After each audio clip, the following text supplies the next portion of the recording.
Bonjour les copains, j'espère que vous êtes en forme, j'espère que vous avez la pêche, j'espère que vous avez la patate, parce que moi je suis au taquet, je suis super content de vous retrouver aujourd'hui pour un petit tuto, ça faisait longtemps qu'on n'en avait pas fait, sur une pêche de saison, même si ça ne se voit pas là où je suis. Et ouais, aujourd'hui on va parler de la pêche du calamar, on va parler de la pêche du sèche, on va parler de ce qu'on appelle legging quand on aime les termes anglais. Voilà, toutes ces pêches qui sont aussi amusantes, faciles, en tout cas pas trop compliquées, et qui ont un petit côté gastronomique qui est plutôt sympa. Donc je vais essayer de tout vous expliquer, du matériel aux techniques, dans cette petite vidéo. Surtout, regardez bien jusqu'au bout, parce qu'au bout, je vais vous filer un petit bonus qui peut quand même vous aider dans certaines situations.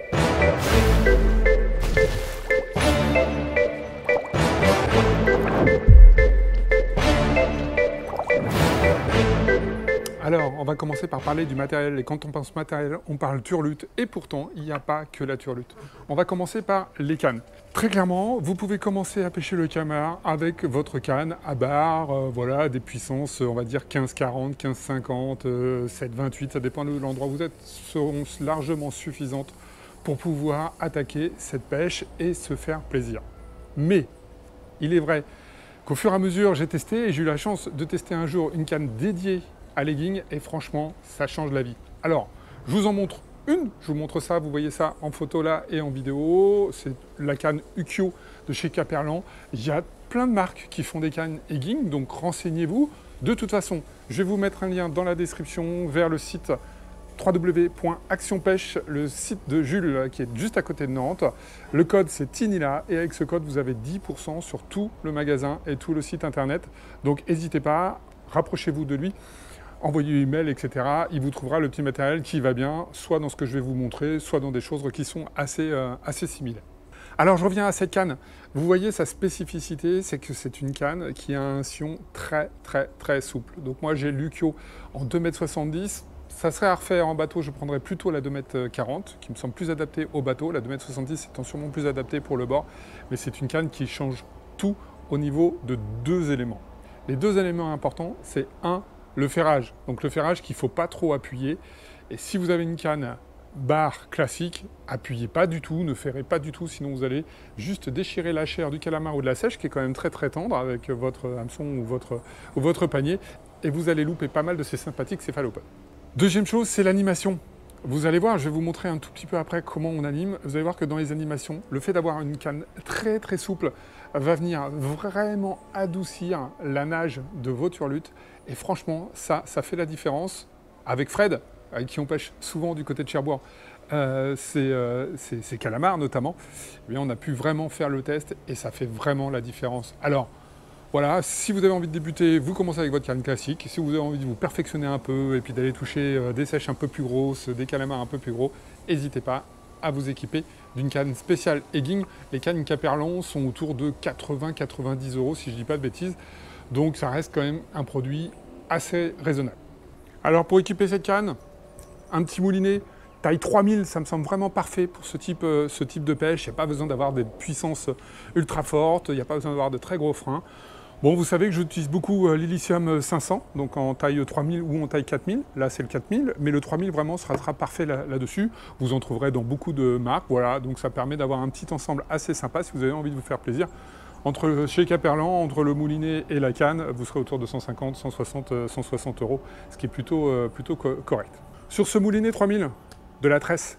Voilà, franchement, moi c'est ce que je préfère. Vous mettez de la tresse. J'aime bien mettre de la tresse colorée parce que ce sont, on va le voir juste derrière, des pêches que l'on peut faire en animation en verticale. Donc de savoir quelle profondeur, quelle distance de fil on a pu laisser dans l'eau, c'est peut-être intéressant. Donc j'aime bien la trace colorée. Bon voilà, moi j'utilise beaucoup la tresse MTX8 que vous voyez là en photo.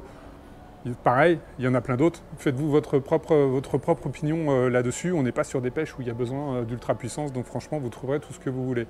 Du fluoro, là je pêche fin. Voilà, des fluoros, pareil, il y en a plein dans pas mal de marques. Je vais pêcher avec du fluoro autour de 25 centièmes, c'est largement suffisant pour remonter même les plus gros calamars, même les plus gros sèches, qui peuvent, notamment pour le calamar, avoir un combat quand même assez poussé. Donc là, vous avez votre ensemble. Maintenant qu'on a le matériel, deux techniques. On va différencier les pêches en dérive des pêches plutôt stationnaires, soit parce que vous êtes à l'ancre, soit parce qu'on est sur des moments de marée où il y a très peu de courant, où vous êtes dans des endroits où il y a très peu de courant.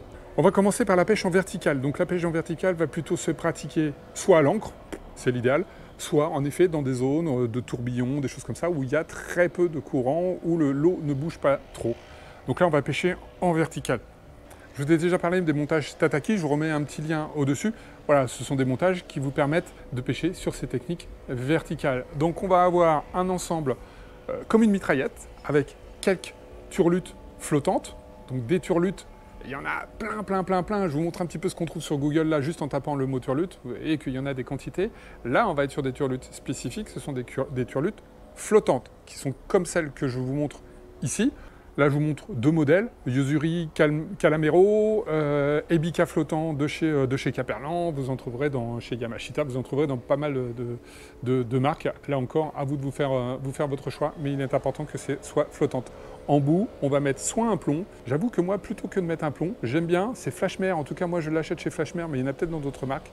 C'est turlute très colorée, souvent phosphorescente, et qui pèse. Donc on en trouve en 60 grammes, voire plus, et que je vais remplacer le plomb par cette turlute qui va venir en fond et qui va souvent venir pêcher les sèches. Donc là, on va être sur une technique verticale. Donc je vous ai montré, je vous remontre un petit peu l'animation, donc c'est des animations amples et assez douces. Plus on va être près du fond, plus on va attirer la sèche, plus on va monter entre deux eaux, plus on va attirer le calamar. Donc ça, faut tester. Il y a des jours où ça marchera, il y a des jours où ça sera plutôt l'autre technique en dérive qui fonctionne, mais celle-ci marche bien. Vous pouvez faire même un petit peu comme au macro, des séries de 3 ou 4 ou 5, ça dépend combien de turlutes vous allez mettre. Vous pouvez, selon les profondeurs où vous pêchez, mettre 5 ou 6 turlutes. Généralement, moi je pêche avec 3 turlutes plus la turlute de bout. Attention, si celle qui est au bout, si vous êtes sur des fonds rocheux qui crochent beaucoup ou s'il y a beaucoup d'algues au fond, mettez plutôt un plomb poire, ça va vous éviter de perdre vos montages. Donc voilà le premier montage, et là on était sur le vertical. On va voir l'autre technique en dérive, et avec les autres turlutes, parce que ce ne sont pas les mêmes turlutes qu'on va utiliser en fonction des conditions. Là on était sur la turlute flottante, on passe en dérive, on va passer sur des turlutes qui ressemblent à ça. Voilà, là il y a une Caperlan, là il y a une Yosuri, donc ce sont des turlutes qui sont plombées. Donc en Yosuri, la Pata Pata est très bien, l'Ebika de Caperlan en coulant, donc là ce coup-ci est très bien aussi. Vous en trouverez beaucoup d'autres dans d'autres marques, mais elles ont toutes les mêmes caractéristiques. Je vous les montre là en photo, cette forme qui ressemble à une gambasse. En tout cas, souvent elles sont dans cette forme-là. Et là, on va être vraiment sur une technique d'animation qui va se rapprocher un peu de la pêche en traction du bar, mais avec des mouvements différents. Le mouvement, il s'appelle Bishibashi. Donc le Bishibashi, je vous en ai déjà montré, vous voyez là en vidéo. Donc ça consiste à faire des grands mouvements amples comme ça, qui vont faire monter, descendre votre crevette, gambasse, voilà, au fond. Donc qui va faire comme ça, et qui va descendre tout doucement.